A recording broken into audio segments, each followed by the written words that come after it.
ओम सच्चिदानंद रूपाय विश्व उत्पत्ति आदि हेतवे तापत्रय विनाशाय श्री कृष्णाय वयम नमः। श्रीमद्भागवत महापुराण षष्ठम स्कंद 9वां अध्याय। विश्वरूप का वध वृत्रासुर द्वारा देवताओं की हार और भगवान की प्रेरणा से देवताओं का दधीची ऋषि के पास जाना। श्री सुखदेव जी कहते हैं, परीक्षित, हमने सुना है कि विश्वरूप के 3 सिर थे। वे एक मुंह से सोमरस तथा दूसरे से शराब पीते थे और तीसरे से अन्न खाते थे। उनके पिता तत्वष्टा आदि 12 आदित्य देवता थे। इसलिए वे यज्ञ के समय प्रत्यक्ष रूप में ऊंचे स्वर से बोलकर बड़े विनय के साथ देवताओं को आहुति देते थे। साथ ही वे छिप छिप कर आसुरों की आहुति दिया करते थे। उनकी माता असुर कुल की थी, इसलिए वे मर्त स्नेह के वशीभूत होकर यज्ञ करते समय उस प्रकार असुरों का भाग पहुंचाया करते थे। देवराज इंद्र ने देखा कि इस प्रकार के वे देवताओं का अपराध और धर्म की ओट में कपट कर रहे हैं। इससे इंद्र डर गए और क्रोध में भरकर उन्होंने बड़ी फुर्ती से उनके 3 सिर काट लिए। विश्वरूप का सोम रस पीने वाला सिर पपीहा, सुरापान करने वाला सर गौरैया और अन्न खाने वाला सर तितिर हो गया। इंद्र चाहते तो विश्वरूप के वध से लगे हुई ब्रह्म हत्या को दूर कर सकते थे, परंतु उन्होंने ऐसा करना उचित न समझा। वरम हाथ जोड़कर उसे स्वीकार कर लिया और 1 वर्ष तक उससे छूटने का कोई उपाय नहीं किया। तदंतर सब लोगों के सामने अपनी शुद्धि प्रकट करने के लिए उन्होंने अपनी ब्रह्म हत्या को 4 हिस्सों में बांटकर पृथ्वी, जल, वृक्ष और स्त्रियों को दे दिया। परीक्षित, पृथ्वी ने बदले में यह वरदान लेकर कि जहाँ कहीं गड्ढा होगा वो समय पर अपने आप भर जाएगा। इंद्र की ब्रह्म हत्या का चतुर्थार्थ स्वीकार कर लिया। वही ब्रह्म हत्या पृथ्वी में कहीं कहीं ऊसर के रूप में दिखलाई पड़ती है। दूसरा चतुर्थार्थ वृक्षों ने लिया। उन्हें यह वर मिला कि उनका कोई हिस्सा कट जाने पर फिर जम जाएगा। उनमें अब भी गोंद के रूप में ब्रह्म हत्या दिखाई पड़ती है। स्त्रियों ने यह वर पाकर कि वे सर्वदा पुरुष का सहवास कर सके, ब्रह्म हत्या का तीसरा चतुर्थार्थ स्वीकार कर लिया। उनकी ब्रह्म हत्या प्रत्येक महीने में राज्य के रूप में दिखलाई पड़ती है। जल ने यह वर पाकर कि खर्च करते रहने पर भी निर्जर आदि के रूप में तुम्हारी बढ़ती ही होती रहेगी, ब्रह्म हत्या का चौथा चतुर्थार्थ स्वीकार कर लिया। फिर बुद्ध आदि के रूप में वही ब्रह्म हत्या दिखलाई पड़ती है। अतएव मनुष्य उसे हटाकर जल ग्रहण किया करते हैं।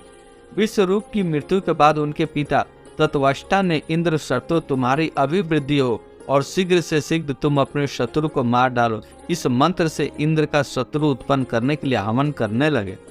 यज्ञ समाप्त होने पर अन्वार्थ पाचक नामक अग्नि से एक बड़ा भयावना दैत्य प्रकट हुआ। वह ऐसा जान पड़ता था मानो लोगों पर नाश करने के लिए प्रलयकालीन विकराल काल ही प्रकट हुआ हो।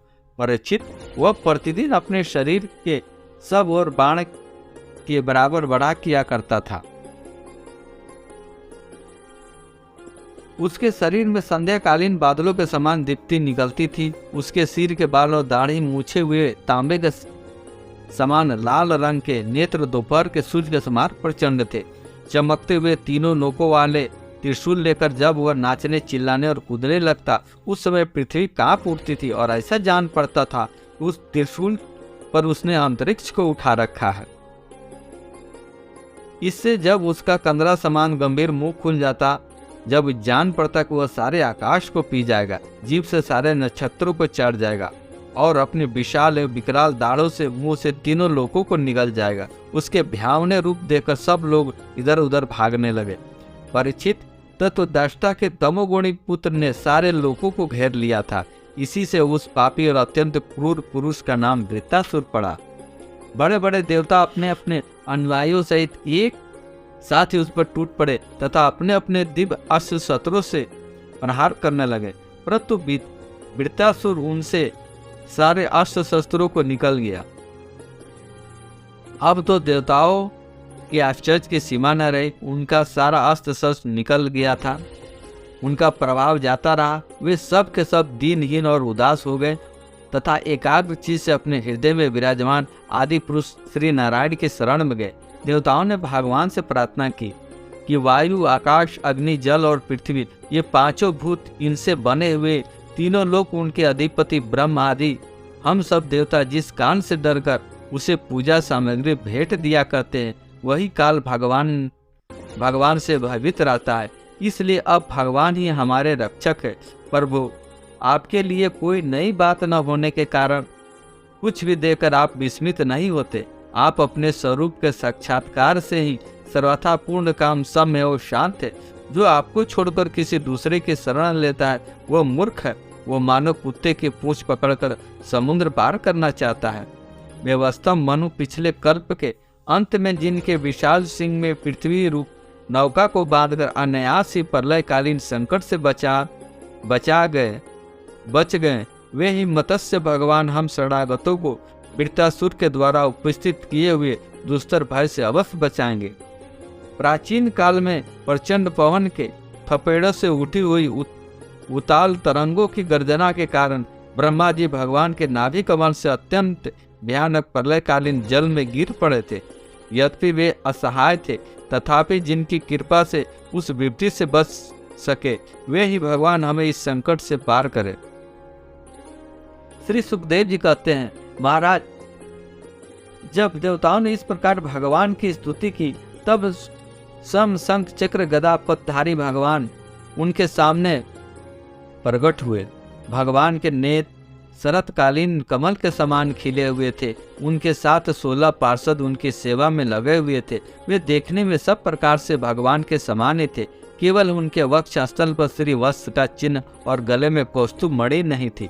परीक्षित, भगवान का दर्शन पाकर सभी देवता आनंद से विहल हो गए। उन लोगों ने धरती पर लौटकर साष्टांग दंडवत किया और फिर धीरे धीरे उठकर वे भगवान की स्तुति करने लगे। देवताओं ने कहा, भगवान, यज्ञ में सर्वाधिक देने की शक्ति तथा उनके फल की सीमा निश्चित करने वाले काल भी आप ही है। यज्ञ में विघ्न डालने वाले दैत्यों को आप चक्र से छिन्न भिन्न कर डालते, इसलिए आपके नामों की कोई सीमा नहीं है। हम आपको बार बार नमस्कार करते हैं। विधाता, सत रज तम, इन 3 गुणों के अनुसार ही जो उत्तम मध्यम निकृष्ट गतियां प्राप्त होती है, उसके नियामक आप ही है। आपके परम पद का वास्तविक स्वरूप इस कार्य रूप जगत का कोई आधुनिक प्राणी नहीं जान सकता।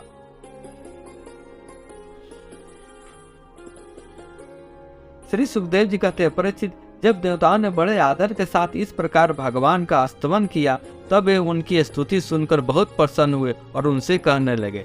श्री भगवान ने कहा, श्रेष्ठ देवताओं, तुम लोगों ने स्तुति युक्त ज्ञान से मेरी उपासना की है, इससे मैं तुम लोगों पर प्रसन्न हूँ। इस स्तुति के द्वारा जीवों को अपने वास्तविक स्वरूप की स्मृति और मेरी भक्ति प्राप्त होती है। देव शिरोमणियों, मेरे प्रसन्न हो जाने पर कोई भी वस्तु दुर्लभ नहीं रह जाती। तथापि मेरे आनंद प्रेमी तत्ववेत्ता भक्त मुझसे मेरे अतिरिक्त और कुछ भी नहीं चाहते। जो पुरुष जगत के विषयों को सत्य समझता है, वह नासमझ अपने वास्तविक कल्याण को नहीं जानता।